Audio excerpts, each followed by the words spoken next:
12 trillion rupees एक दिन में वाइप आउट हो चुका है इंडियन स्टॉक मार्केट से।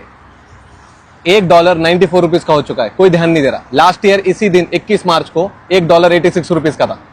एफडी करके जो लोग बैठे हैं ना 6 से 7% के लिए, सोचो जरा तुम्हारे साथ क्या हो रहा है। जब से वॉर शुरू हुई है ना, यूएस मार्केट से, सिर्फ यूएस मार्केट से $3 ट्रिलियन वाइप आउट हो चुके हैं। पूरी दुनिया का तो पता ही नहीं। यूएस और ईरान की जब से वॉर चल रही है ना, पहली बार हिस्ट्री में F-35 जेट डिस्ट्रॉय कर दिया गया है। $100 मिलियन का है, ईरान ने डिस्ट्रॉय कर दिया। पिछले 35 डेज में जब से वॉर शुरू हुई है, यूएसए ने $25 बिलियन ऑलरेडी खर्च कर चुका है और वो ज्यादा पैसे मांग रहा है, $200 बिलियन का अप्रूवल मांग रहा है। ये वॉर रुकने वाली नहीं है, बहुत लंबी चलने वाली है। ऑयल ऑलरेडी $110 पर बैरल हो चुका है। यूरोप में गैस एक दिन के अंदर 30% ऊपर जा चुका है और इंडिया 90% एलपीजी मिडिल ईस्ट से आती है। तो क्या होने वाला आपको पता है, एलपीजी के साथ, सिलेंडर के साथ, आपके पेट्रोल के साथ। अब ऑयल महंगा होगा तो क्या होगा, ट्रांसपोर्ट महंगा होगा तो हर चीज की डिलीवरी महंगी होगी, फर्टिलाइजर महंगा होगा, खेत का कॉस्ट बढ़ेगा, सब्जी अनाज सब कुछ महंगा होगा और मैन्युफैक्चरिंग महंगी होगी तो कंपनी का मार्जिन गिरता है, इसलिए स्टॉक्स नीचे जाते हैं, फंडामेंटल्स ब्रेक हो रहे हैं। दुनिया के ऊपर मैं आपको बता देता हूं, ऑलरेडी टोटल डेट $330 ट्रिलियन का है और दुनिया की जीडीपी कितना पता है, $110 ट्रिलियन की। इसका मतलब यह है कि दुनिया ₹1 कमाती है और ₹3 का कर्जा ले रही है। सिस्टम ऑलरेडी लेवरेज पे चल रहा था और वॉर ने उसको डबल डाउन कर दिया है। अब गवर्नमेंट क्या करेगी, अनलिमिटेड प्रिंटिंग करेगी, इन्फ्लेशन बढ़ेगा। हिस्ट्री उठा के देख लो, जब भी वॉर होता है ना तो बेस्ट तरीका क्या है पता है, मनी प्रिंट करने का, वो बच जाते हैं। और ये वॉर तो एप्स्टीन फाइल्स को भी दबाने की और एक कोशिश है। और आपके फेवरेट गोल्ड की बात कर लेते हैं, 13% डाउन है, 14 साल का सबसे बड़ा वीकली फॉल 14% गोल्ड का। सिल्वर 25% डाउन है। जो पीला पत्थर है ना, वो गल्फ कंट्रीज में ट्रांजिट में फंसा पड़ा है, क्योंकि फिजिकल गोल्ड मूव करना बहुत मुश्किल हो जाता है, क्योंकि शिप और फ्लाइट्स डिसरप्ट हो चुकी है। अब रियल एस्टेट की बात कर लो, गल्फ कंट्रीज का 40% डाउन है, रियल एस्टेट 40% डाउन है।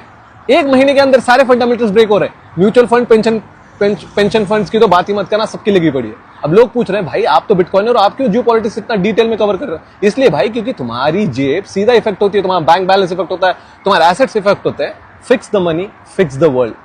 मैं आपको बता रहा हूं, जो यूएस की जो पावर की भूख है ना, बिटकॉइन ही खत्म कर सकता है। कोई भी वर्ल्ड के कंट्री के पास मनी प्रिंटिंग ऑप्शन हटा दो, फिर देखो ये वर्ल्ड कितना पीसफुली जिएगा।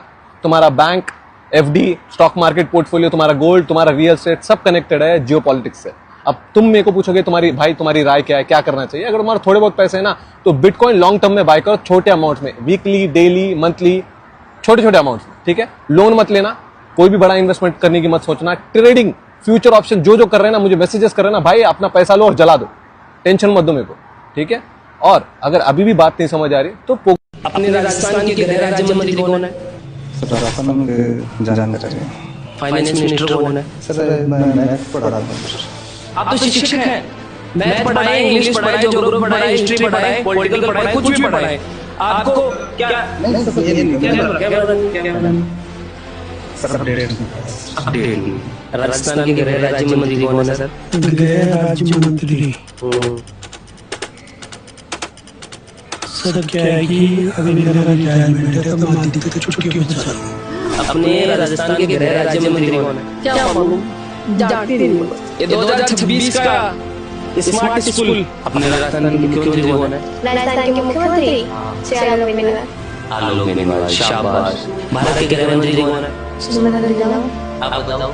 अमित शाह। अमित शाह, शाबाश। एक बार जोरदार ताली। मैं काम कर रहा हूँ, उसके लिए क्या सोचना चाहिए मुझे? अगर मैं शिक्षक जैसा होता तो मैं इन बच्चों को पढ़ा लेता। 1 से लेकर 8वीं तक के बच्चों का खाना पीना बनाते हैं, उन लोगों को पैसे नहीं आए।